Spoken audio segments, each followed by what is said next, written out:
ನಮ್ಮನ್ನು ಬಹಳವಾಗಿ ಪ್ರೀತಿ ಮಾಡುವ ನಮ್ಮ ತಂದೆ, ನಿಮ್ಮ ನಾಮಕ್ಕೆ ಸ್ತೋತ್ರ ಸ್ವಾಮಿ. ನಿನ್ನ ಕೃಪಾಹಸ್ತದಲ್ಲಿ ನಮ್ಮನ್ನು ಒಪ್ಪಿಸ್ತೇವೆ. ವಾಕ್ಯವನ್ನು ಕೇಳೋ ಪ್ರತಿಯೊಬ್ಬರನ್ನು ಪವಿತ್ರಾತ್ಮ ನಿನ್ನ ಪ್ರಸನ್ನತೆ ನಡೆಸು. ನಿನ್ನ ಸಹಾಯವಿಲ್ಲದೆ ನಿನ್ನ ವಾಕ್ಯಗಳು ತಿಳ್ಕೊಳ್ಳೋದು ಅಸಾಧ್ಯವಾಗಿದೆ. ಅದೇ ರೀತಿ ಪವಿತ್ರಾತ್ಮನೇ, ವಾಕ್ಯವನ್ನು ಬೋಧಿಸುವ ನನಗೂ ಸಹಾಯ ಮಾಡು. ನನ್ನ ಸಂಗಡವಿದ್ದು ನನ್ನನ್ನು ನಡೆಸು. ನನ್ನ ಬಾಯಿಂದ ಬರೋ ಪ್ರತಿಯೊಂದು ಮಾತುಗಳು ನಿನ್ನದಾಗಲಿ ಪವಿತ್ರಾತ್ಮನೇ. ನಿನ್ನ ಕೃಪಾಹಸ್ತದಲ್ಲಿ ನನ್ನನ್ನು ಒಪ್ಪಿಸ್ತೇನೆ. ಕೊನೆಯ ತನಕ ನನ್ನ ಸಂಗಡವಿದ್ದು ನನ್ನನ್ನು ನಡೆಸಿ ಎಂದು ಬೇಡುತ್ತಿದ್ದೇನೆ. ಎಲ್ಲ ಸ್ತುತಿ, ಸ್ತೋತ್ರ, ಘನ ಮಹಿಮೆ ತಂದೆ, ಮಗ, ಪವಿತ್ರಾತ್ಮರಿಗೆ ಸದಾಕಾಲವೂ ಸಲ್ಲಲಿ. ಆಮೇನ್. Praise the Lord. ನಾವು ಪ್ರಾರ್ಥನೆಗೆ ಸಂಬಂಧಪಟ್ಟ ವಿಷಯಗಳನ್ನು ಧ್ಯಾನಿಸುತ್ತಾ ಬಂದಿದ್ದೇವೆ. ಕಳೆದ ಅನೇಕ ವಾರಗಳಿಂದ ನಾವು ಯಾಕೆ ನಮ್ಮ ಪ್ರಾರ್ಥನೆ ಕೇಳೋದಿಲ್ಲ, ನಮ್ಮ ಪ್ರಾರ್ಥನೆಗೆ ಅಡ್ಡಿಯಾಗುವ ವಿಷಯಗಳು ಯಾವುದು ಅಂತ ಹೇಳಿ ಒಂದು 10 ಅಂಶಗಳನ್ನು ನಾವು ಪಟ್ಟಿ ಮಾಡಿದ್ದೆವು. ಅದಕ್ಕೆ ಸಂಬಂಧಪಟ್ಟು ನಾವು ಒಂದೊಂದೇ ಅಂಶವನ್ನು ಧ್ಯಾನಿಸ್ತಾ ಬಂದಿದ್ದೇವೆ. ಈಗ ನಾವು ಮೊನ್ನೆ 7ನೇ ಅಂಶ, ಕಡಿಮೆ ಪ್ರಾರ್ಥನೆ ಸಮಯ ಅಥವಾ ಸರಿಯಾದ ಪ್ರಾರ್ಥನೆ ಸಮಯ ಇಲ್ಲದಿದ್ದರಿಂದ ನಮ್ಮ ಪ್ರಾರ್ಥನೆ ಕೇಳಲಿಕ್ಕೆ ಅಡ್ಡಿಯಾಗ್ತದೆ, ಅದರ ವಿಷಯದಲ್ಲಿ ಧ್ಯಾನಿಸಿದ್ದೇವೆ. ಈಗ ಭಾಳ ಅಗತ್ಯವಾಗಿ ನಾವು ತಿಳ್ಕೊಳ್ಬೇಕಾದ ಸಂಗತಿ, ಯಾಕೆ ನಮ್ಮ ಪ್ರಾರ್ಥನೆಯನ್ನು ಕೇಳೋದಿಲ್ಲ, ಭಾಳ ಮುಖ್ಯವಾದ ಒಂದು ವಿಷಯ ನಾನು ಅನಿಸ್ತೇನೆ. ಯಾಕೆಂದರೆ ದೇವರ ವಾಕ್ಯಕ್ಕೆ ಅವಿಧೇಯತೆ ಇದು ದೊಡ್ಡ ಸಮಸ್ಯೆ ಆಗಿ ಅನೇಕ ದೇವಜನರ ಜೀವಿತದಲ್ಲಿ ಇವತ್ತು ಪ್ರಾರ್ಥನೆ ದೇವರು ಕೇಳೋದಕ್ಕೆ ಅಥವಾ ಅವರ ಪ್ರಾರ್ಥನೆಗೆ ಉತ್ತರ ಸಿಗದೇ ಇರಲಿಕ್ಕೆ ಇದೊಂದು ದೊಡ್ಡ ಸಮಸ್ಯೆ ಆಗಿದೆ. ಇದರ ವಿಷಯದಲ್ಲಿ ನಾವು ನೋಡೋಣ. ಇದಕ್ಕೆ ಮೊದಲು ಸಂಬಂಧಪಟ್ಟು ನಾವು ಒಂದು ವಾಕ್ಯ ನೋಡೋಣ. ಜಕರ್ಯನ ಪ್ರವಾದನೆ 7ನೇ ಅಧ್ಯಾಯ 11ರಿಂದ 13 ತನಕ ನೋಡೋಣ.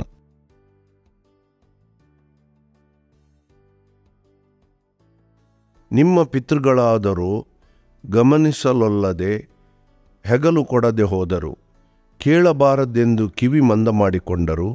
ಧರ್ಮೋಪದೇಶವನ್ನು ಸೇನಾಧೀಶ್ವರನಾದ ಯೆಹೋವನ ಪೂರ್ವಕಾಲದ ಪ್ರವಾದಿಗಳ ಮೂಲಕ ತನ್ನ ಆತ್ಮನಿಂದ ಹೇಳಿ ಕಳುಹಿಸಿದ ಮಾತುಗಳನ್ನು ಕೇಳಬಾರದೆಂದು ತಮ್ಮ ಹೃದಯವನ್ನು ವಜ್ರದಷ್ಟು ಕಠಿಣಪಡಿಸಿಕೊಂಡರು. ಆದ ಕಾರಣ ಸೇನಾಧೀಶ್ವರನಾದ ಯೆಹೋವನಿಂದ ಅತಿ ರೌದ್ರವು ಅವರ ಮೇಲೆ ಬಿತ್ತು. ಆಗ ಸೇನಾಧೀಶ್ವರ ಯೆಹೋವನು ಇಂತೆಂದನು, ನಾನು ಕೂಗಿದರೂ ಅವರು ಹೇಗೆ ಕೇಳಲಿಲ್ಲವೋ ಹಾಗೆ ಅವರು ಕೂಗಿದರೂ ನಾನು ಕೇಳುವುದಿಲ್ಲ. ಅವರು ನೋಡಿದ ಎಲ್ಲ ಜನಾಂಗಗಳ ಮಧ್ಯಕ್ಕೆ ಅವರನ್ನು ತೂರಿಬಿಡುವೆನು. ಯೆಹೋವನು ಈ ಮಾತಿನಂತೆ ಅವರು ಚದುರಿಸಿದ ಮೇಲೆ ದೇಶವು ಹಾಳಾಯಿತು. ಅದರಲ್ಲಿ ಯಾರೂ ಹೋಗುತ್ತಿರಲಿಲ್ಲ, ಬರುತ್ತಿರಲಿಲ್ಲ. ಈ ರಮ್ಯ ದೇಶವನ್ನು ಹಾಳುಗತಿಗೆ ತಂದರಷ್ಟೆ. ನೋಡಿ, ಇಲ್ಲಿ ಭಾಳ ನಾವು ಗಂಭೀರವಾಗಿ ತಿಳ್ಕೊಳ್ಬೇಕಾದ ಸಂಗತಿ ಇದು. ದೇವರ ಮಾತಿಗೆ ನಾವು ಕಿವಿ ಕೊಡೋದಿಲ್ಲವಾದರೆ ಯಾವುದೇ ಒಂದು ನಮ್ಮ ಜೀವಿತದಲ್ಲಿ ಏನು ನಾವು ದೇವರಿಂದ ಅಪೇಕ್ಷಿಸುವುದು ವ್ಯರ್ಥ ಆಗಿದೆ. ಅನೇಕ ಜನರು, ಕೆಲವರು ಕೂಗಾಡಿ ಪ್ರಾರ್ಥನೆ ಮಾಡ್ತಾರೆ, ಆದರೆ ಅವರ ಪ್ರಾರ್ಥನೆಗೆ ಉತ್ತರ ಸಿಗ್ತಾ ಇಲ್ಲ. ಯಾಕೆಂದರೆ ಇದೇ ಕಾರಣ, ದೇವರು ಅವರೊಂದಿಗೆ ಮಾತನಾಡಿದಾಗ ಅವರು ಆ ದೇವರ ವಾಕ್ಯಗಳನ್ನು, ದೇವರ ಮಾತನ್ನು ಕೇಳಲಿಲ್ಲ. ಈಗ ಇದರಲ್ಲಿ 2 ಸಂಗತಿಗಳು ಅಡಕವಾಗಿವೆ. ಒಂದು, ದೇವರ ಮಾತನ್ನು ಹೇಗೆ ಕೇಳುವುದು ಅಂತ ಹೇಳಿ, ಅದನ್ನು ನಾವು ಮುಂದಕ್ಕೆ ನೋಡೋಣ. ಮೊದಲು, ದೇವರ ಮಾತನ್ನು ಕೇಳದೆ ಸುಳ್ಳು ಬೋಧನೆಗಳನ್ನು ಕೇಳಿ ನಮ್ಮ ಹೃದಯಗಳನ್ನು ಕಠಿಣಪಡಿಸಿಕೊಂಡದ್ದರಿಂದ ದೇವರ ಮಾತುಗಳನ್ನು ಕೇಳಲಿಕ್ಕೆ ನಮಗೆ ಅಸಾಧ್ಯವಾಗಿದೆ. ಇದನ್ನು ನಾವು ಮೊದಲು ನೋಡೋಣ. ಇದು ಭಾಳ ಗಂಭೀರವಾದ ಒಂದು ವಿಷಯ ಆಗಿದೆ. ಇದನ್ನು ಅನೇಕರು ಅರ್ಥ ಮಾಡುವ ಪರಿಸ್ಥಿತಿಯಲ್ಲಿ ಇಲ್ಲ. ಅದಕ್ಕಾಗಿ ನಮ್ಮಲ್ಲಿ ಅನೇಕ ಜನರಿಗೆ ಇವತ್ತು ದೇವರ ಆಶೀರ್ವಾದಗಳನ್ನು ಹೊಂದಲಿಕ್ಕೆ, ದೇವರು ಅವರ ಜೀವಿತದಲ್ಲಿ ಅದ್ಭುತಗಳನ್ನು ಮಾಡಲಿಕ್ಕೆ ಈ ಸಂಗತಿಗಳು ಅಡ್ಡಿಯಾಗಿದೆ. ಈಗ ದೇವರು ಮಾತಾಡುವ ವಿಷಯಗಳನ್ನು ನೋಡಿದರೆ ನಾವು ಮೊದಲು ಬಹಳ ಅಗತ್ಯವಾಗಿ ನೋಡೋಣ. ಇವತ್ತು ಏನಾಗಿದೆ ಅಂದರೆ, ಇಡೀ ಪ್ರಪಂಚದಲ್ಲಿ ದೊಡ್ಡ ಸಮಸ್ಯೆ ಏನೆಂದರೆ, ಸುಳ್ಳು ಬೋಧಕರು ಮತ್ತು ಸುಳ್ಳು ಪ್ರವಾದಿಗಳು ತುಂಬಿಕೊಂಡು ಜನರಲ್ಲಿ ಸುಳ್ಳು ಬೋಧನೆಗಳನ್ನು ಅವರ ಹೃದಯದಲ್ಲಿ ಇಟ್ಟು ಬಿಟ್ಟಿದ್ದರಿಂದ ಜನರು ನಿಜವಾದ ಬೋಧನೆಯನ್ನು ಮತ್ತು ಸರಿಯಾದ ಬೋಧಕರನ್ನು ಕೇಳುವ ಪರಿಸ್ಥಿತಿಯಲ್ಲಿ ಇಲ್ಲ. ಇದು ಒಂದು ದೊಡ್ಡ ಸಮಸ್ಯೆ ಆಗಿದೆ. ಈಗ ನಾವು ಸರಿಯಾಗಿ ದೇವರ ವಾಕ್ಯವನ್ನು, ದೇವರ ಮಾತನ್ನು ಕೇಳಬೇಕಾದರೆ ನಾವು ಮೊದಲು ನಮ್ಮನ್ನು ಸಿದ್ಧಪಡಿಸಬೇಕು. ನಾವು ನಮ್ಮ ಸುಳ್ಳು ಬೋಧನೆಯನ್ನೇ ನಮ್ಮ ಮನಸ್ಸಿನಲ್ಲಿ, ಹೃದಯದಲ್ಲಿ ಇಟ್ಟುಕೊಂಡರೆ ದೇವರು ಮಾತಾಡಿದ್ದನ್ನು ಕೇಳಲಿಕ್ಕೆ ನಮಗೆ ಸಾಧ್ಯ ಇಲ್ಲ. ಇದು ಭಾಳ ಅಗತ್ಯವಾಗಿ ನಾವು ತಿಳ್ಕೊಳ್ಬೇಕಾದ ಸಂಗತಿ. ಎರಡನೇದ್ದು, ಇಲ್ಲಿ ಇನ್ನೊಂದು ವಿಷಯ ಏನೆಂದರೆ, ದೇವರ ವಿಷಯಗಳು ಲೌಕಿಕ ವಿಷಯಗಳಿಗೆ ತದ್ವಿರವಾಗಿದೆ. ಎಲ್ಲವೂ ನಮ್ಮ ಆಲೋಚನೆಯಂತೆ ದೇವರು ಕಾರ್ಯ ಮಾಡೋದಿಲ್ಲ. ದೇವರು ಕಾರ್ಯ ಮಾಡುವ ವಿಧಾನವೇ ಬೇರೆ. ದೇವರ ಒಂದು ಕೃಪೆ ಅದು ನಮಗೆ ಅರ್ಥ ಆಗುವ ಪರಿಸ್ಥಿತಿಯಲ್ಲಿ ಅಲ್ಲ. ಅದನ್ನು ನಾವು ದೇವರ ವಾಕ್ಯದ ಆಧಾರದಲ್ಲಿ ನೋಡಿದಾಗಲೇ ನಮಗೆ ಅದನ್ನು ಅರ್ಥ ಮಾಡಲಿಕ್ಕೆ ಸಾಧ್ಯ ಆಗ್ತದೆ. ಯಾವಾಗ ನಾವು ಈ ಆತ್ಮಿಕ ಸಂಗತಿಗಳನ್ನು ನಮ್ಮ ಜ್ಞಾನದಿಂದ ನಾವು ನಮ್ಮ ಹೃದಯದಲ್ಲಿ ತುಂಬಿಕೊಂಡಿದ್ದೇವ, ಆಗ ನಮಗೆ ದೇವರ ವಾಕ್ಯದ ಆಧಾರದಲ್ಲಿ ಅಥವಾ ದೇವರ ಮಾತುಗಳನ್ನು ತಿಳ್ಕೊಳ್ಳಿಕ್ಕೆ ಸಾಧ್ಯ ಆಗ್ತಿಲ್ಲ. ಭಾಳ ಅಗತ್ಯವಾಗಿ ತಿಳ್ಕೊಳ್ಬೇಕು. ಯಾಕೆಂದರೆ ಸುಳ್ಳು ಬೋಧಕರು, ಸುಳ್ಳು ಪ್ರವಾದಿಗಳು ಲೌಕಿಕ ಬುದ್ಧಿವಂತಿಕೆಯಿಂದ, ತತ್ವಜ್ಞಾನ ಅಂತ ಹೇಳ್ತಾರೆ, ಫಿಲಾಸಫಿ, ಇದರಿಂದ ನಿಮ್ಮೊಂದಿಗೆ ಮಾತಾಡಿದಾಗ ಅದು ಲೌಕಿಕ ವಿಷಯಗಳು. ಆದ್ದರಿಂದ ಮನುಷ್ಯರಿಗೆ ಅದು ಬೇಗನೆ ಹಿಡ್ಕೊಳ್ತದೆ, ಮನುಷ್ಯರಿಗೆ ಅದು ಬೇಗನೆ ಸರಿಯಂತ ಅನ್ನಿಸ್ತದೆ. ಆದರೆ ದೇವರ ವಿಷಯಗಳನ್ನು ದೇವರ ವಾಕ್ಯದ ಆಧಾರದಲ್ಲಿ ಹೇಳಿದಾಗ ಅವರಿಗೆ ಅದು ಸರಿಯಾಗಿ ತಿಳಿದಿದ್ದಿಲ್ಲ. ಬಹಳ ಅಗತ್ಯವಾಗಿ ನಾವು ತಿಳ್ಕೊಳ್ಬೇಕು. ನಾವು ಇವತ್ತು ಲೌಕಿಕ ಯಾವುದೇ ಒಂದು ವ್ಯಾಪಾರ ವಿಷಯ ಆಗಲಿ ಅಥವಾ ಯಾವುದೇ ಒಂದು ವಿದ್ಯಾಭ್ಯಾಸದ ವಿಷಯವಾಗಿ ಮಾತಾಡೋದು, ಅದನ್ನು ಲೌಕಿಕ ರೀತಿಯಲ್ಲಿ ನೋಡಿಕೊಳ್ಳೋಣ. ಆದರೆ ಆತ್ಮಿಕ ಸಂಗತಿಗಳು ನಾವು ಆತ್ಮಿಕ ರೀತಿಯಲ್ಲಿ ದೇವರ ವಾಕ್ಯದ ಆಧಾರದಲ್ಲೇ ತಿಳ್ಕೊಳ್ಬೇಕಾಗ್ತದೆ, ಬಹಳ ಅಗತ್ಯವಾಗಿ. ಆದ್ದರಿಂದ ಇದನ್ನು ಬಹಳ ಅಗತ್ಯವಾಗಿ ನಾವು ತಿಳ್ಕೊಳ್ಬೇಕಾಗಿದೆ. ಇದಕ್ಕೆ ಸಂಬಂಧಪಟ್ಟು ಸುಳ್ಳು ಬೋಧಕರ ವಿಷಯದಲ್ಲಿ ಯೇಸು ಅನೇಕ ಕಡೆ ಇದನ್ನು ಎಚ್ಚರಿಸಿದ್ದಾರೆ. ಬೇರೆ ಎಲ್ಲ ವಿಷಯಗಳನ್ನು ನೀವು ನೋಡಿದರೆ ಯೇಸು ಒಂದೇ ಸಾರಿ ಎಚ್ಚರಿಸಿದ್ದಾರೆ, ಆದರೆ ಸುಳ್ಳು ಬೋಧಕರ ವಿಷಯದಲ್ಲಿ ಅನೇಕ ಸಾರಿ ಎಚ್ಚರಿಸಿದ್ದಾರೆ. ಯಾಕೆಂದರೆ ಯೇಸು ಆ ಸಮಯದಲ್ಲಿ ಸುಳ್ಳು ಬೋಧಕರಿದ್ದರು. ಫರಿಸೇಯರು ಇವರೆಲ್ಲ ಯಾರು? ಯೇಸುವನ್ನು ಹಿಡಿದು ಕ್ರೂಜೆಗೆ ಹಾಕಿದವರು ಇವರೆಲ್ಲ ಯಾರು? ಇದೇ ಪಂಗಡಕ್ಕೆ ಸೇರಿದವರು. ಆದ್ದರಿಂದ ಬಹಳ ಅಗತ್ಯವಾಗಿ ನಾವು ತಿಳ್ಕೊಳ್ಬೇಕು. ಈಗ ಅದಕ್ಕೆ ನಾವು ಮೊದಲು ಯೇಸುವಿನ ಮಾತುಗಳಿಂದಲೇ ನಾವು ನೋಡೋಣ. ಮತ್ತಾಯನ ಸುವಾರ್ತೆಗೆ ಹೋಗೋಣ. ನೋಡಿ, ಇದನ್ನು ಎಲ್ಲಿ ಪ್ರಸ್ತಾಪಿಸಲಾಗಿದೆ ನೋಡಿ. ಯೇಸು ತನ್ನ ಮೊದಲನೇ ಪ್ರಸಂಗದಲ್ಲಿಯೇ, ಪರ್ವತದ ಮೇಲಿನ ಪ್ರಸಂಗದಲ್ಲಿ ಈ ವಿಷಯಗಳನ್ನು ಪ್ರಸ್ತಾಪಿಸಿದ್ದಾರೆ. ಆದ್ದರಿಂದ ನಾವು ಮೊದಲು ಮತ್ತಾಯನ ಸುವಾರ್ತೆಗೆ ಹೋಗೋಣ. 7ನೇ ಅಧ್ಯಾಯ 15ರಿಂದ 20 ತನಕ ನಾವು ಕೆಲವು ವಾಕ್ಯಗಳನ್ನು ನೋಡೋಣ. ಅಲ್ಲಿ ಯೇಸು ಏನು ಹೇಳಿದ್ದಾರೆ ಅಂತ ಹೇಳಿ.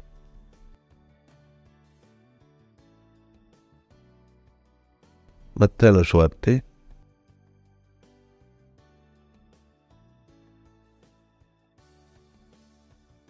ಸುಳ್ಳು ಪ್ರವಾದಿಗಳ ವಿಷಯದಲ್ಲಿ ಎಚ್ಚರವಾಗಿರಿ. ನೋಡಿ, ಇಲ್ಲಿ ಪ್ರಾರಂಭ ಹೇಗೆ ಮಾಡಿದ್ದಾರೆ ನೋಡಿ. ಸುಳ್ಳು ಪ್ರವಾದಿಗಳ ವಿಷಯದಲ್ಲಿ ಎಚ್ಚರವಾಗಿರಿ. ಅವರು ಕುರಿವೇಷ ಹಾಕಿಕೊಂಡು ನಿಮ್ಮ ಬಳಿಗೆ ಬರುತ್ತಾರೆ, ಆದರೆ ಒಳಗೆ ನೋಡಿದರೆ ಅವರು ಹಿಡಿದುಕೊಂಡು ಹೋಗುವ ತೋಳಗಳೇ. ಅವರ ಫಲಗಳಿಂದ ಅವರನ್ನು ತಿಳ್ಕೊಳ್ಳುವಿರಿ. ಮುಳ್ಳುಗಿಡಗಳಲ್ಲಿ ದ್ರಾಕ್ಷಿ ಹಣ್ಣುಗಳನ್ನು, ಮದ್ದುಗುಣಿಕೆ ಗಿಡಗಳಲ್ಲಿ ಅಂಜೂರವನ್ನು ಕೊಯ್ಯುವುದುಂಟೆ. ಹಾಗೆಯೇ ಒಳ್ಳೆಯ ಮರಗಳೆಲ್ಲ ಒಳ್ಳೆಯ ಫಲವನ್ನು ಕೊಡುವವು. ಹುಳುಕು ಮರವು ಕೆಟ್ಟ ಫಲವನ್ನು ಕೊಡುವುದು. ಒಳ್ಳೆಯ ಮರವು ಕೆಟ್ಟ ಫಲವನ್ನು ಕೊಡಲಾರದು. ಹುಳುಕು ಮರವು ಒಳ್ಳೆಯ ಫಲವನ್ನು ಕೊಡಲಾರದು. ಒಳ್ಳೆಯ ಫಲವನ್ನು ಕೊಡದ ಎಲ್ಲ ಮರಗಳನ್ನು ಕಡಿದು ಬೆಂಕಿಯಲ್ಲಿ ಬಿಸಾಡುತ್ತಾರೆ. ಹೀಗಿರಲಾಗಿ ಅವರ ಫಲಗಳಿಂದ ಅವರನ್ನು ತಿಳ್ಕೊಳ್ಳಿರಿ ಅಂತ ಬರೆದಿದೆ. ನೋಡಿ, ಯೇಸು ಇಲ್ಲಿ ಬಹಳ ಅನೇಕ ಸಂಗತಿಗಳನ್ನು ಒಂದೊಂದು ವಾಕ್ಯದಲ್ಲೇ ಅಲ್ಲಿ ಹೇಳಿಬಿಟ್ಟಿದ್ದಾರೆ. ಆದರೆ ಈ ಸಂಗತಿಗಳಿಗೆ ಅನೇಕ ನೋಡಿ ಮತ್ತೆ ಮುಂದುವರಿದಿದೆ. ಸ್ವಾಮಿ ಸ್ವಾಮಿ ಹೇಳುವವರು ಪರಲೋಕದ ಇವರ ವಿಷಯದಲ್ಲಿ ನರಕದಲ್ಲಿ ಹೋಗ್ತಾರಂತ ಎಚ್ಚರಿಸಿದ್ದಾರೆ. ಆದ್ದರಿಂದ ಈ ವಿಷಯಗಳನ್ನು ಬಹಳ ಸವಿಸ್ತಾರವಾಗಿ ಪ್ರಸ್ತಾಪಿಸಿದ್ದಾರೆ. ಆದ್ದರಿಂದ ಬಹಳ ಎಚ್ಚರಿಕೆಯಾಗಿ ನಾವು ಇರಬೇಕಾಗಿದೆ ಸುಳ್ಳು ಬೋಧಕರ ವಿಷಯದಲ್ಲಿ. ಈಗ ಯಾಕೆ ಆ ಜನರು ಸುಳ್ಳು ಬೋಧನೆಗೆ ಸಿಕ್ಕಿ ಬೀಳ್ತಾರೆ ಎಂಬ ಪ್ರಶ್ನೆ. ಇದಕ್ಕೆ ಕೊಲೋಸ್ಯದವರಿಗೆ ಬರೆದ ಪತ್ರಿಕೆಗೆ ನಾವು ಹೋಗೋಣ. ಕೊಲೋಸ್ಯದವರಿಗೆ ಬರೆದ ಪತ್ರಿಕೆ 2ನೇ ಅಧ್ಯಾಯ 4ನೇ ವಾಕ್ಯ ನೋಡಿ ಅಲ್ಲಿ.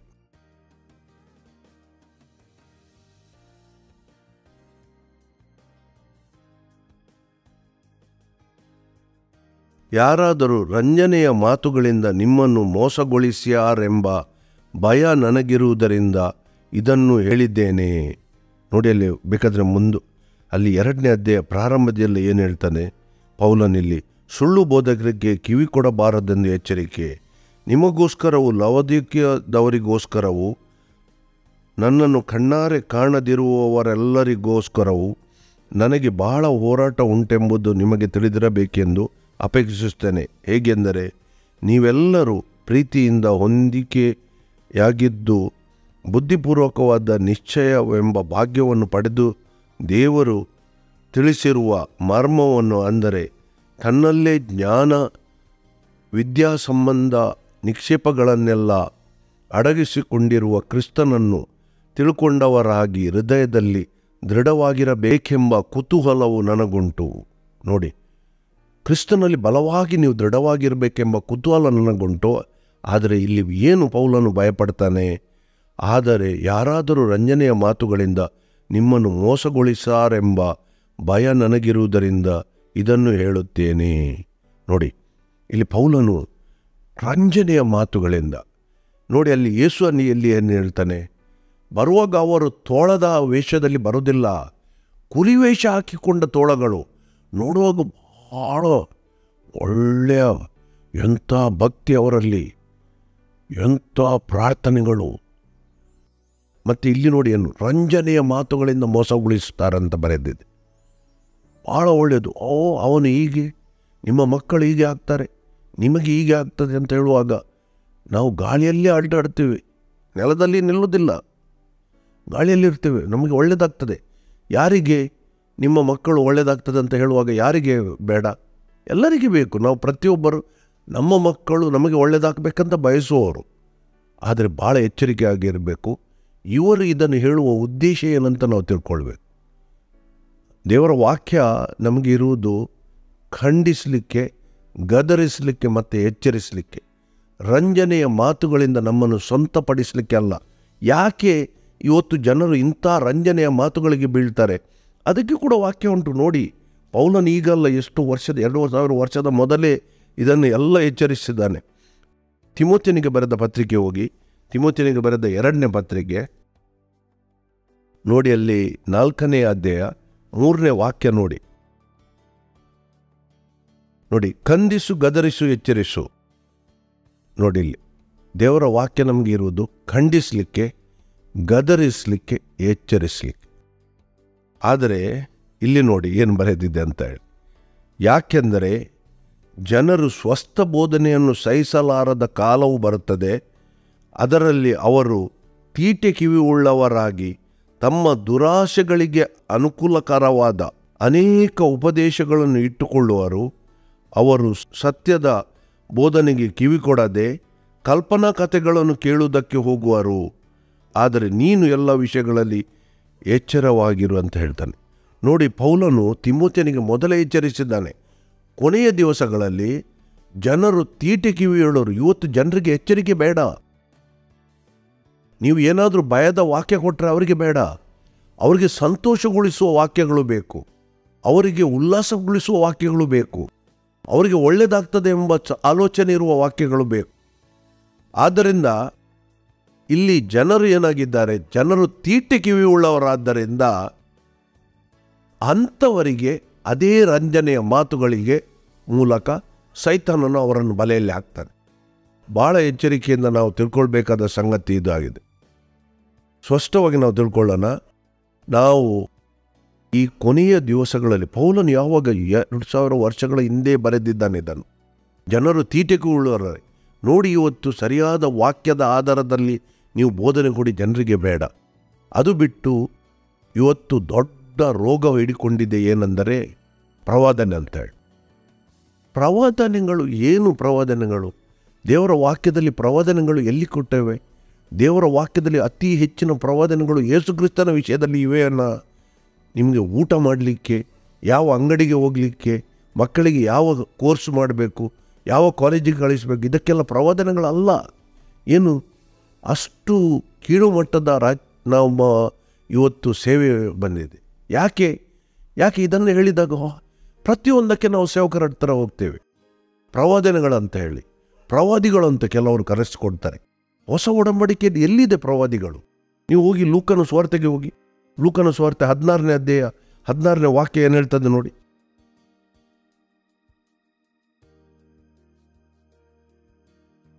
ಲೂಕನ ಸುವಾರ್ತೆ ಹೋಗಿ 16ನೇ ಅಧ್ಯಾಯ 16ನೇ ವಾಕ್ಯ ಏನು ಹೇಳ್ತದೆ ನೋಡಿ. ಧರ್ಮಶಾಸ್ತ್ರವು ಪ್ರವಾದಿಗಳು ಯೋಹಾನನ ತನಕವೇ ಈಚೆಗೆ ದೇವರ ರಾಜ್ಯವು ತರಲ್ಪಡುತ್ತಾ ಇದೆ, ಅದರಲ್ಲಿ ಸಕಲರು ಬಲಾತ್ಕಾರವಾಗಿ ನುಗ್ಗರು. ಧರ್ಮಶಾಸ್ತ್ರವು ಪ್ರವಾದಿಗಳು ಎಲ್ಲಿ ತನಕ? ಯೋಹಾನನ ತನಕ. ಯೋಹಾನ ಯೇಸು ಕ್ರಿಸ್ತನು ಬಂದ ಮೇಲೆ ಹೊಸ ಒಡಂಬಡಿಕೆ ಪ್ರಾರಂಭ ಆಯಿತು. ಅಲ್ಲಿ ಪ್ರವಾದಿಗಳೆಂಬ ಒಂದು ಸ್ಪೆಷಲ್ ಕ್ಯಾಟಗರಿ ಅಥವಾ ಒಂದು ಮಹತ್ವದ ಸ್ಥಾನಮಾನ ಏನಿಲ್ಲ. ನಾನು ಪ್ರವಾದನೆ ಇಲ್ಲ ಅಂತ ನಾನು ಹೇಳೋದಿಲ್ಲ, ಪ್ರವಾದನೆಗಳಿವೆ. ದೇವರ ವಾಕ್ಯ ಏನು ಹೇಳ್ತದೆ? ಅಪೊಸ್ತಲ ಕೃತ್ಯದಲ್ಲಿ ನಾವು ಎಲ್ಲರೂ ಪ್ರವಾದಿಸುವೆವು, ದಾಸದಾಸಿಯರು ಕೂಡ ಪ್ರವಾದಿಸುವರಂತ ಬರೆದಿದೆ. ಯಾಕೆಂದರೆ ನಮ್ಮ ಎಲ್ಲರ ಮೇಲೆ ದೇವರ ಆತ್ಮನು ಸುರಿಸುವನು. ನಾವು ಎಲ್ಲರೂ ದೇವರ ಆತ್ಮನನ್ನು ಹೊಂದಿದವರಾಗಿದ್ದೇವೆ. ದೇವರ ಆತ್ಮನು ಇದ್ದವರು ಎಲ್ಲರೂ ಪ್ರವಾದಿಸಲಿಕ್ಕೆ ಯೋಗ್ಯರಾಗಿದ್ದಾರೆ. ಆದರೆ ಅದೊಂದು ವರ, ಅದು ಸಭೆಯ ಒಳಿತಿಗಾಗಿ ಕೊಡಲ್ಪಟ್ಟಿದೆ. ಆದ್ದರಿಂದ ಪ್ರವಾದಿಸಿದ ಕೂಡಲೇ ಯಾರೂ ಪ್ರವಾದಿ ಆಗುವುದಿಲ್ಲ. ಅದು ಪ್ರವಾದಿಗಳು, ನ್ಯಾಯಸ್ಥಾಪಗಳು, ಅರಸರು, ಇದೆಲ್ಲ ಹಳೆಯ ಒಡಂಬಡಿಕೆಗೆ ಸಂಬಂಧಪಟ್ಟ ಅದು ಒಂದು ಪದವಿ. ಈಗ ಹೊಸ ಒಡಂಬಡಿಕೆ ನೀವು ಎಲ್ಲಿಯಾದರೂ ಪೌಲನು, ಪೇತ್ರನು ಇವರಿಗೆ ಪ್ರವಾದಿ ಅಂತ ಕರೆದದ್ದು ಎಲ್ಲಿಯಾದರೂ ಉಂಟಾ? ಇಲ್ಲ. ಹಾಗೆಂತ ಹೇಳುವ ನಾವು ಎಲ್ಲರೂ ಪ್ರವಾದಿಗಳು. ಆದರೆ ಒಬ್ಬನು, ಅವನು ಮಾತ್ರ ಪ್ರವಾದಿ, ಆ ಸೇವಕರು ಮಾತ್ರ ಪ್ರವಾದಿ, ಈ ಸೇವಕರು ಮಾತ್ರ ಪ್ರವಾದಿಗಳೆಂಬ ಕರೆಸಿಕೊಳ್ಳುವುದು ದೇವರ ವಾಕ್ಯದಲ್ಲಿ ಆಧಾರದಲ್ಲಿ ಇಲ್ಲದ ಸಂಗತಿಗಳು. ಮತ್ತು ಇನ್ನೊಂದು, ಇವರು ಪ್ರವಾದಿಸುವುದೇನು? ನಾನು ಮೊದಲು ಸೇವೆಗೆ ಬಂದಾಗ ನರಗುಂದಕ್ಕೆ ಹೋದಾಗ ಅಲ್ಲಿ ಒಂದು ಸಲ ಪ್ರವಾದನೆ ನೋಡಿದ್ದೇನೆ. ಒಬ್ಬ ಸೇವಕಿಯ ವಿಷಯದಲ್ಲಿ ಒಬ್ಬರು ಪ್ರವಾದಿಸಿದ್ದರು, ನಿಮ್ಮ ಗಂಡ ಅತಿ ಶೀಘ್ರನೇ ರಕ್ಷಣೆಗೆ ಬರ್ತಾರೆ ಅಂತ ಹೇಳಿ 10 ವರ್ಷ ಆಯಿತು, ಇವತ್ತಿಗೂ ಬಂದಿಲ್ಲ ರಕ್ಷಣೆಗೆ. ಬರೋದು ಬಿಡಿ, ಅದು ವಿಷಯ ನೋಡಿದರೆ ಇನ್ನೂ ಅದೇ ಕೆಸರಲ್ಲಿದ್ದಾರೆ. ಈಗ ಆ ಪ್ರವಾದನೆ ಕೊಡುವಾಗ ಆ ಸೇವಕರ ಇದು ನೋಡಬೇಕಿತ್ತು ನೀವು. ಅಲ್ಲೆಲ್ಲೂ ಅಂತ ಕೈ ಇಟ್ಟು ಬೊಬ್ಬೆ ಹೊಡೆಯುತ್ತಿದ್ದರು. ಯಾಕೆಂದರೆ ಅವರಲ್ಲಿ ಒಂದು ಆಸೆ ಇದೆ, ಅವರ ಗಂಡ ರಕ್ಷಣೆಗೆ ಬರಬೇಕಂತ ಪ್ರತಿಯೊಬ್ಬರಲ್ಲಿ ಆಸೆ ಇದೆ. ಈಗ ಆ ಆಸೆಗೆ ಪ್ರಕಾರವೇ ಪ್ರವಾದನೆ ಮಾಡುವಾಗ ನಮಗೇನಾಗ್ತದೆ? ನಮಗೆ ಒಳ್ಳೆಯದು ಅನ್ನಿಸ್ತದೆ. ಅದು ಒಂದು ಮನುಷ್ಯ ಸ್ವಭಾವ. ಆದರೆ ಬಹಳ ಎಚ್ಚರಿಕೆ ಇರಬೇಕು. ಇವರು ಯಾವ ಉದ್ದೇಶದಿಂದ ಅದನ್ನು ಪ್ರವಾದನೆ ಮಾಡ್ತಾರೆ? ಮೊದಲೇ ಬರುವಾಗ ಕೇಳ್ತಾರೆ ಅವರ ಗಂಡ ರಕ್ಷಣೆ ಹೊಂದಿದ್ದಾರೆ ಅಂತ. ಮೊದಲು ಯಾರ ಹತ್ರ ಕೇಳಿ ಎಲ್ಲ ತಿಳ್ಕೊಳ್ತಾರೆ, ಬಂದು ಇಲ್ಲಿ ಪ್ರವಾದಿಸ್ತಾರೆ. ಪ್ರವಾದಿಸಿದ ಕೂಡಲೇ ಖುಷಿ ಆಗ್ತದೆ, ದೊಡ್ಡ ನೋಟು ಹೊರಗೆ ಬರ್ತದೆ. ಏನು ಹೇಳ್ತಾರೆ? ಅವರು ಸುಳುಕೊಳ್ಳುವ ತೋಳಗಳು ಅಂತ ದೇವರ ವಾಕ್ಯದಲ್ಲಿ ಬರೆದಿದೆ. ಇಂಥವರ ಮಾತುಗಳನ್ನು ಕೇಳಿ ಜನ ಮರಳಾಗ್ತಾರೆ. ನೀವು ಸರಿಯಾಗಿ ಎಚ್ಚರಿಸಿದರೆ ಜನರಿಗೆ ಬೇಡ ಇವತ್ತು. ಯಾಕೆಂದರೆ ಪೌಲನು ಎಷ್ಟೋ ವರ್ಷಗಳ ಮೊದಲೇ ಹೇಳಿದ್ದಾನೆ, ಜನರು ತೀಟೆ ಕಿವಿ ಉಳ್ಳವರಾಗಿದ್ದಾರೆ. ಕೊನೆಯ ದಿವಸಗಳಲ್ಲಿ ಜನರಿಗೆ ತಿದ್ದುಪಡಿ ಬೇಡ, ಜನರಿಗೆ ಎಚ್ಚರಿಕೆಯ ಮಾತುಗಳು ಬೇಡ, ಜನರಿಗೆ ಸರಿಪಡಿಸಿಕೊಳ್ಳುವ ದೇವರ ವಾಕ್ಯಗಳು ಬೇಡ. ಜನರಿಗೆ ಮನೋರಂಜನೆ, ತಮ್ಮ ಮನಸ್ಸಿಗೆ ಸಂತೋಷ ಆಗುವ ವಿಷಯಗಳು ಬೇಕು. ಅದಕ್ಕಾಗಿ ಜನರು ಮೋಸ ಹೋಗಿ ಈ ಸುಳ್ಳು ಬೋಧಕರ ಮತ್ತು ಸುಳ್ಳು ಪ್ರವಾದಿಗಳ ಕೈಯಲ್ಲಿ ಸಿಕ್ಕಿಕೊಂಡಿದ್ದಾರೆ. ನಾವು ಇನ್ನೊಂದು ವಾಕ್ಯ ನಾವು ನೋಡೋಣ. ಹೊಸ ಒಡಂಬಡಿಕೆಯಲ್ಲಿ ಅನೇಕ ವಾಕ್ಯಗಳು ಈ ಸುಳ್ಳು ಬೋಧನೆಯ ವಿಷಯದಲ್ಲಿ ಬರೆಯಲ್ಪಟ್ಟಿವೆ. ಅಪೊಸ್ತಲ ಕೃತ್ಯಕ್ಕೆ ಹೋಗೋಣ. ನಾವು ಅಲ್ಲಿ 20ನೇ ಅಧ್ಯಾಯಕ್ಕೆ ಹೋಗೋಣ. ಅಪೊಸ್ತಲ ಕೃತ್ಯ 20ನೇ ಅಧ್ಯಾಯ.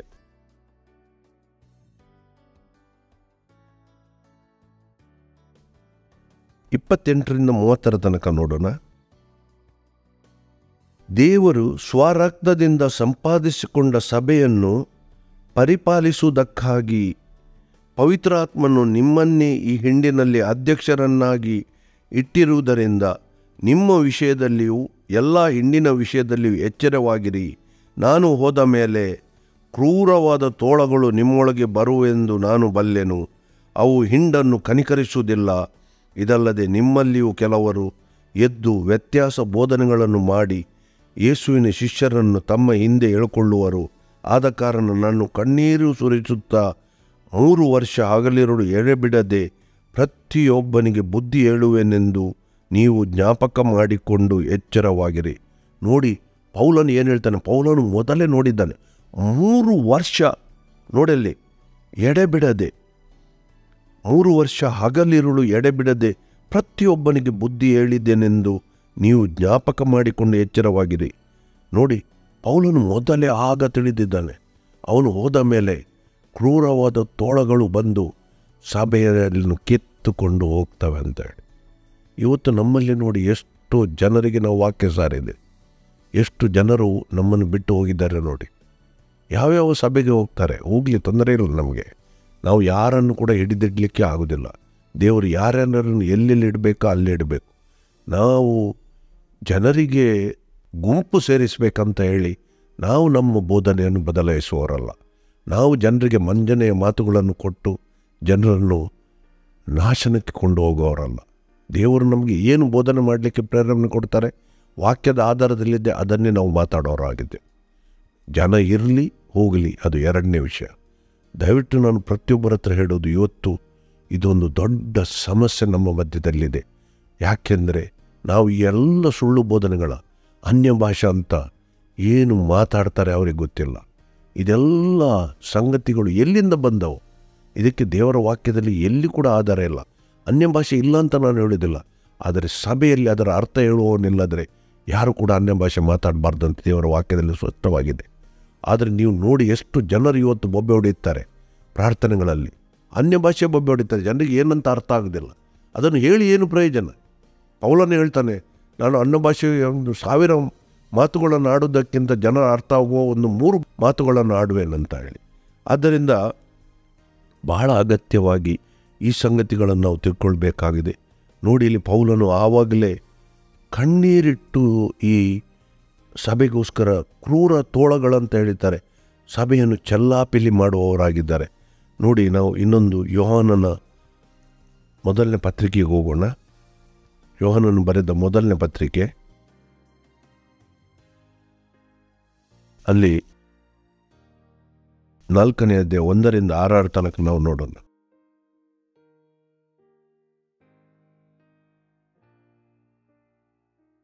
ಪ್ರಿಯರೇ, ಅನೇಕ ಮಂದಿ ಸುಳ್ಳು ಪ್ರವಾದಿಗಳು ಲೋಕದೊಳಗೆ ಬಂದಿರುವುದರಿಂದ ನೀವು ಆತ್ಮನ ಎಲ್ಲ ನುಡಿಗಳನ್ನು ನಂಬದೆ ಆಯಾ ನುಡಿಗಳು ದೇವರಿಂದ ಪ್ರೇರಿತವಾದವುಗಳೋ ಅಲ್ಲವೋ ಎಂದು ಅವುಗಳನ್ನು ಪರೀಕ್ಷಿಸಬೇಕು. ಪ್ರೇರೇಪಿಸುವಂಥದ್ದು ದೇವರ ಆತ್ಮನೇ ಎಂದು ತಿಳ್ಕೊಳ್ಳುವುದಕ್ಕೆ ಲಕ್ಷಣವೇನೆಂದರೆ, ಮನುಷ್ಯನಾಗಿ ಬಂದು ಯೇಸುಕ್ರಿಸ್ತನನ್ನು ಒಪ್ಪಿಕೊಳ್ಳುವ ಆತ್ಮವು ದೇವರಿಂದ ಪ್ರೇರಿತವಾದದ್ದು. ಯೇಸುವನ್ನು ಒಪ್ಪದೇ ಇರುವ ಆತ್ಮವು ದೇವರಿಂದ ಪ್ರೇರಿತವಾದದ್ದಲ್ಲ, ಅದು ಕ್ರಿಸ್ತ ವಿರೋಧಿ ಆತ್ಮವಾಗಿದೆ. ನೋಡಿ, ಮೊದಲು ಪ್ರತಿಯೊಂದು ಮಾತುಗಳನ್ನು ಇಲ್ಲಿ ಯೋಹಾನನು ಹೇಳ್ತಾನೆ, ಪ್ರತಿಯೊಂದು ಆತ್ಮಿಕ ಮಾತುಗಳನ್ನು ನಾವು ಪರೀಕ್ಷಿಸಬೇಕು. ನಾವು ಯಾರು ಬೇಕಾದರೆ ನಮ್ಮೊಂದಿಗೆ ಮಾತಾಡಲಿ, ಯಾರ ಮಾತುಗಳನ್ನು ಬೇಕಾದರೆ ನಾವು ಕೇಳೋಣ, ಯಾವ ತಪ್ಪಿಲ್ಲ. ಆದರೆ ಸ್ಪಷ್ಟವಾಗಿ ಆ ಮಾತುಗಳು ಅವರು ಯಾವ ವಾಕ್ಯದ ಆಧಾರ ಕೊಟ್ಟಿದ್ದಾರೆ. ಎಲ್ಲರೂ ಬೈಬಲ್ ಇಟ್ಕೊಂಡೆ ಒಂದು ವಾಕ್ಯ ಇಟ್ಕೊಂಡು 1 ಗಂಟೆ ಪ್ರಸಂಗ ಮಾಡ್ತಾರೆ. ಒಂದೇ ವಾಕ್ಯ ಇಟ್ಕೊಂಡು ಅರ್ಧ ವಾಕ್ಯ ಹಿಡಿಯೋದು, ಅದು ಕೂಡ ಇಡೀ ವಾಕ್ಯ ಕೂಡ ಅಲ್ಲ, ಅರ್ಧ ವಾಕ್ಯ ಅದನ್ನು ಇಟ್ಕೊಂಡು ಬೈಬಲ್ನ ವಾಕ್ಯಗಳನ್ನು ಹೇಳಿತು. ಸೈತಾನು ಕೂಡ ಯೇಸುಕ್ರಿಸ್ತನನ್ನು ಶೋಧನೆಗೆ ಒಳಪಡಿಸುವಾಗ ದೇವರ ವಾಕ್ಯವನ್ನೇ ಉಪಯೋಗ ಮಾಡಿದ್ದು. ಬಹಳ ಎಚ್ಚರಿಕೆ ಇರಬೇಕು. ಆ ವಾಕ್ಯಗಳನ್ನು ಸ್ಪಷ್ಟವಾಗಿ ಹೋಗಿ ನಾವು, ಅದಕ್ಕಾಗಿ ನಾನು ಹೇಳ್ತಾ ಇದ್ದೇನೆ, ವಾಕ್ಯದ ಧ್ಯಾನವನ್ನು ಮಾಡಿರಿ. ನಿಮಗೆ ಬೋಧಿಸಲ್ಪಟ್ಟ ವಾಕ್ಯಗಳು ಸರಿಯಾ? ಯಾವ ಒಂದು ಆಧಾರದಲ್ಲಿ ಆ ವಾಕ್ಯಗಳು ಹೇಳಲ್ಪಟ್ಟಿವೆ? ಅದರ ನಿಜವಾದ ಅರ್ಥ ಏನು? ಯಾಕೆ ಪವಿತ್ರಾತ್ಮನ ನಾವು ಸಹಾಯ ಬೇಡಿದಾಗ ನಮಗೆ ಪವಿತ್ರಾತ್ಮನು ಸ್ಪಷ್ಟವಾಗಿ ನಮಗೆ ಅದರ ಅರ್ಥವನ್ನು ತಿಳಿಯಪಡಿಸುತ್ತಾನೆ. ಭಾಳ ಜಾಗ್ರತೆಯಿಂದ ತಿಳ್ಕೊಳ್ಬೇಕು. ಕೆಲವು ಸಲ ನಿಮಗೆ ಗೊತ್ತೇ ಆಗೋದಿಲ್ಲ ಸುಳ್ಳು ಬೋಧನೆ ಏನಂತ ಹೇಳಿ, ತಿಳಿದೇ ಇಲ್ಲ. ಯಾಕೆ ನಾವು ಇಷ್ಟು ಓದುಬರ ಇದ್ದವರು, ನಾವು 5-6 ವರ್ಷ ಒಂದು ಸುಳ್ಳು ಸಭೆಯಲ್ಲಿ ಹೋಗಿ ಸಿಕ್ಕಾಕೊಂಡಿದ್ದೇವೆ. ಅದಕ್ಕಾಗಿ ಹೇಳ್ತೇವೆ, ಪ್ರಾರ್ಥನೆ ಅವರನ್ನು ನೋಡಿದರೆ ಹೇಳಲಿಕ್ಕೆ ಸಾಧ್ಯ ಇಲ್ಲದ ರೀತಿಯಲ್ಲಿ ಅವರ ಫಲಗಳಿಂದ ನೀವು ಕಾಣಿರಂತೆ ದೇವರು ಹೇಳ್ತಾರೆ.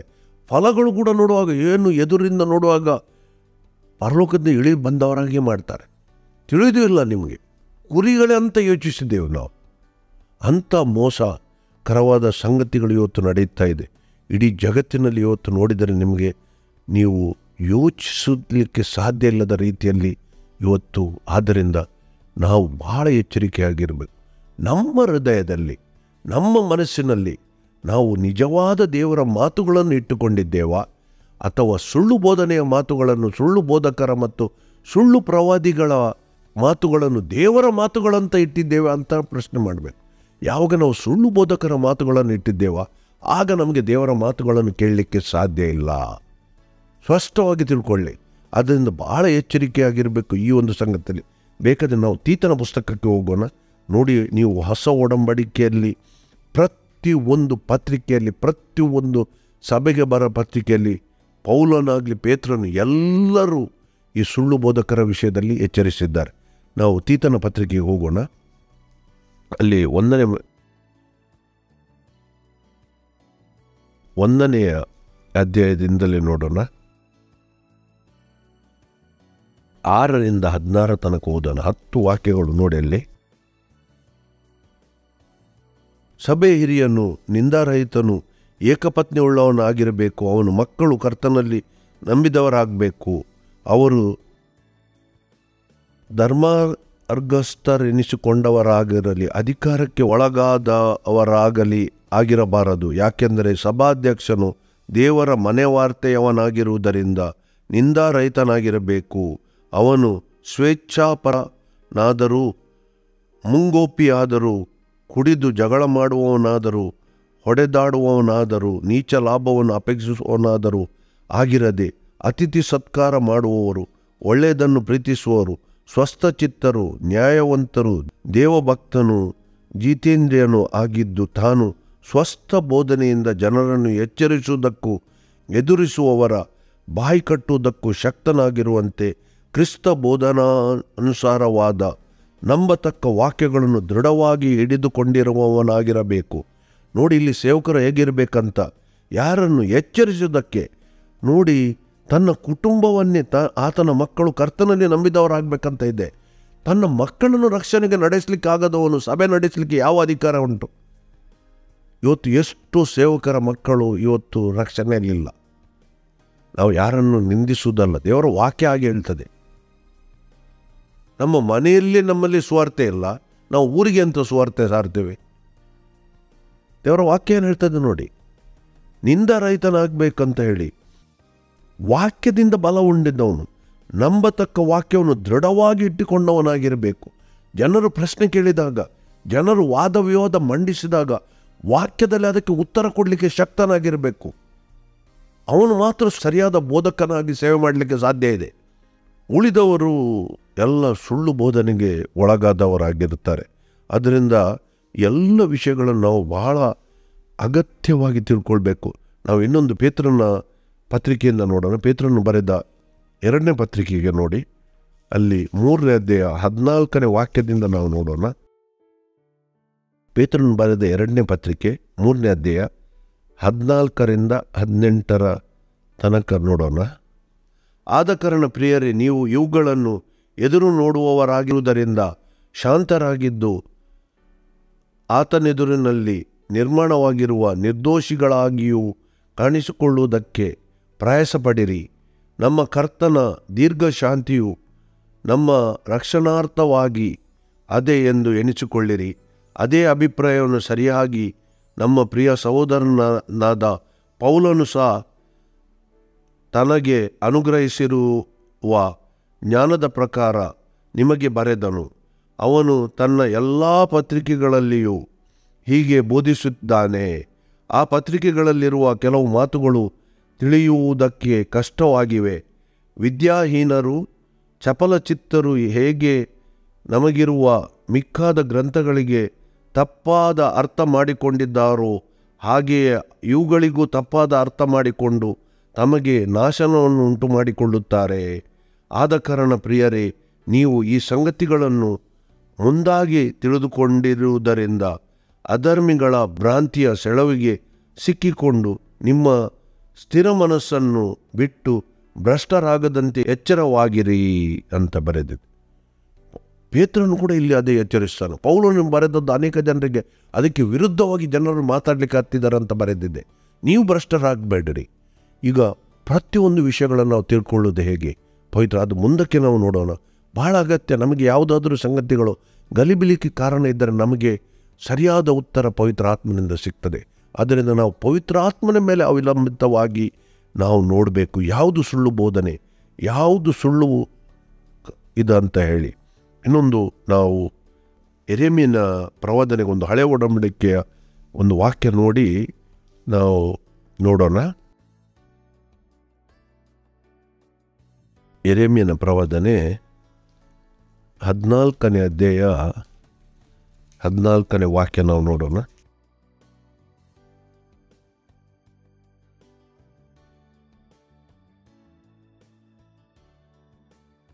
ಆಗ ಯೆಹೋವನು ನನಗೆ ಹೀಗೆ ನುಡಿದನು, ಪ್ರವಾದಿಗಳು ನನ್ನ ಹೆಸರಿನಿಂದ ಸುಳ್ಳಾಗಿ ಪ್ರವಾದಿಸುತ್ತಾರೆ. ನಾನು ಅವರನ್ನು ಕಳಿಸಲಿಲ್ಲ, ಅವರಿಗೆ ಅಪ್ಪಣೆ ಕೊಡಲಿಲ್ಲ, ಏನೂ ಹೇಳಲಿಲ್ಲ. ಅವರು ಸುಳ್ಳಾದ ದಿವ್ಯ ದರ್ಶನಗಳನ್ನು, ಕಣಿಗಳನ್ನು, ಮಾಯ ತಂತ್ರಗಳನ್ನು, ಕಲ್ಪಿತ ಮೋಸವನ್ನು ನಿಮಗೆ ಪ್ರಕಟಿಸುತ್ತಾರೆ. ಆದ ಕಾರಣ ನನ್ನ ಅಪ್ಪಣೆ ಇಲ್ಲದೆ ನನ್ನ ಹೆಸರಿನಿಂದ ಪ್ರವಾದಿಸುತ್ತಾ ಖಡ್ಗವು ಕ್ಷಾಮವು ಈ ದೇಶಕ್ಕೆ ಬಾರುವು ಎಂದು ಬೋಧಿಸುವ ಪ್ರವಾದಿಗಳ ವಿಷಯದಲ್ಲಿ ಯೆಹೋವನಾದ ನಾನು ಖಡ್ಗದಿಂದಲೂ ಕ್ಷಾಮದಿಂದಲೂ ಈ ಪ್ರವಾದಿಗಳನ್ನು ನಿರ್ಮೂಲವಾಗುವರು ಎಂದು ಹೇಳಿದರು. ನೋಡಿ, ಖಡ್ಗದಿಂದ ನಿರ್ಮೂಲವಾಗುವುದು. ಸುಳ್ಳು ಬೋಧಕರು ಅಲ್ಲಿ ತಮ್ಮ ಸ್ವ ಇಚ್ಛೆಯಿಂದ ದೇವರು ಅವರೊಂದಿಗೆ ಮಾತಾಡೋಕೆ ಏನಿಲ್ಲ ಬಾಯಲ್ಲಿ. ದೇವರು ನನಗೆ ಹಾಗೆ ಹೇಳಿದರು, ದೇವರು ನನಗೆ ಹೀಗೆ ಹೇಳಿದರು, ದೇವರು ನನಗೆ ಅದು ತೋರಿಸಿದರು, ದೇವರು ನನಗೆ ಇದು ತೋರಿಸಿದರು, ದೇವರೇ ತೋರಿಸುವುದೆಲ್ಲ ಬೋಧನೆ ಇವರದ್ದು ಬಾಯಿಂದ ಅದೇ. ಆದ್ದರಿಂದ ನಾವು ಭಾಳ ಎಚ್ಚರಿಕೆಯಾಗಿ ತಿಳ್ಕೊಳ್ಬೇಕು. ನಾವು ಈ ಕೊನೆಯ ದಿವಸಗಳಲ್ಲಿದ್ದೇವೆ. ನಾವು ಸುಳ್ಳು ಬೋಧನೆಗಳು ಮತ್ತು ಸುಳ್ಳು ಪ್ರವಾದಿಗಳ ಮತ್ತು ಸುಳ್ಳು ಬೋಧಕರ ಕೈಯಲ್ಲಿ ಸಿಕ್ಕಾಕೊಂಡಿದ್ದರೆ ನಮಗೆ ದೇವರ ವಾಕ್ಯವನ್ನು ಸರಿಯಾಗಿ, ದೇವರ ಮಾತುಗಳನ್ನು ಕೇಳಲಿಕ್ಕೆ ನಮಗೆ ಸಾಧ್ಯ ಇಲ್ಲ. ಯಾಕೆಂದರೆ ನಮ್ಮ ಹೃದಯಗಳನ್ನು ಸುಳ್ಳು ಬೋಧನೆಗಳಿಂದ ನಾವು ಕಠಿಣಪಡಿಸಿಕೊಂಡಿದ್ದೇವೆ. ದೇವರು ಇಸ್ರಾಯೇಲರ ವಿಷಯ ಹೇಳ್ತಾರೆ, ನಿಮ್ಮ ಹೃದಯಗಳನ್ನು ನೀವು ವಜ್ರದಂತೆ ಕಠಿಣಪಡಿಸಿಕೊಂಡಿದ್ದೀರಿ. ನಾವು ಸುಳ್ಳು ಬೋಧನೆಗಳಿಂದ, ಸುಳ್ಳು ಪ್ರವಾದನೆಗಳಿಂದ ನಮ್ಮ ಮನಸ್ಸಿನಲ್ಲಿ ನಾವು ತುಂಬಿಸಿಕೊಂಡರೆ ದೇವರ ಮಾತುಗಳನ್ನು ನಮಗೆ ಕೇಳಲಿಕ್ಕೆ ಅಸಾಧ್ಯ. ಆದ್ದರಿಂದ ಭಾಳ ಎಚ್ಚರಿಕೆಯಾಗಿ ನಾವು ತಿಳ್ಕೊಳ್ಬೇಕು. ನಾವು ಇವತ್ತು ಈ ಸುಳ್ಳು ಬೋಧನೆ, ಸುಳ್ಳು ಪ್ರವಾದಿಗಳ ಯಾವುದೇ ಮಾತುಗಳಿಗೆ ಒಳಗಾಗದೆ ದೇವರ ಮಾತುಗಳನ್ನು ಕೇಳಲಿಕ್ಕೆ, ಎಲ್ಲ ಸುಳ್ಳು ಬೋಧನೆಗಳಿಂದ ನಾವು ದೂರ ಇದ್ದು ನಾವು ಪವಿತ್ರಾತ್ಮನ ಮೇಲೆ ಆಧಾರವಾಗಿದ್ದು ನಡೆದರೆ ಖಂಡಿತವಾಗಿ ದೇವರು ನಮ್ಮಲ್ಲಿ ಪವಿತ್ರಾತ್ಮನ ಮೂಲಕ ನಮ್ಮೊಂದಿಗೆ ಮಾತಾಡ್ತಾರೆ. ಆಗ ನಮಗೆ ದೇವರ ಮಾತುಗಳನ್ನು ಕೇಳಲಿಕ್ಕೆ ಸಾಧ್ಯ ಆಗ್ತದೆ. ಅದರಿಂದ ಈ ವಾಕ್ಯಗಳ ಮೂಲಕ ನಾವು ಭಾಳ ಎಚ್ಚರಿಕೆಯಾಗಿ ನಡೆಯೋಣ. ದೇವರು ನಮ್ಮೆಲ್ಲರನ್ನೂ ಆಶೀರ್ವದಿಸುವ ದೇವರಾಗಿದ್ದಾರೆ, ನಮ್ಮನ್ನು ಎಚ್ಚರಿಸುವ ದೇವರಾಗಿದ್ದಾರೆ. ಆತನಿಗೆ ಯುಗ ಯುಗಾಂತರಗಳಿಗೂ ಸ್ತುತಿ ಸ್ತೋತ್ರ ಸಲ್ಲಿಕೆಯಾಗಲಿ. ಆಮೆನ್.